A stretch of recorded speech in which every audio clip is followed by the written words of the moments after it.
جو مخلوق زمین پر ہے سب کو فنا ہونا ہے، اور تمہارے پروردگار ہی کی ذات جو صاحب جلال و کرم ہے باقی رہے گی۔ تو تم اپنے پروردگار کی کون کون سی نعمت کو جھٹلاؤ گے؟ اور اگر اللہ اپنے سب بندوں کے لیے رزق میں فراخی کر دیتا تو وہ زمین میں فساد کرنے لگتے، لیکن وہ جس قدر چاہتا ہے اندازے کے ساتھ نازل کرتا ہے۔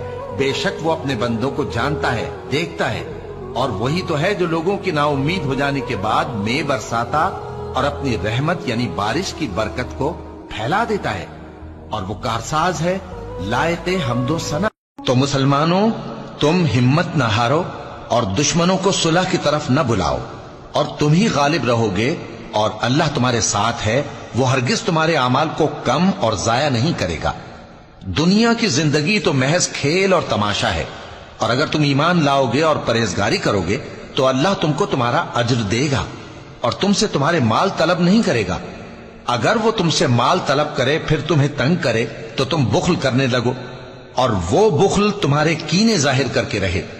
دیکھو، تم وہ لوگ ہو کہ اللہ کی راہ میں خرچ کرنے کے لیے بلائے جاتے ہو، تو تم میں ایسے شخص بھی ہیں جو بخل کرنے لگتے ہیں، اور جو بخل کرتا ہے اپنے آپ سے بخل کرتا ہے، اور اللہ بے نیاز ہے اور تم محتاج۔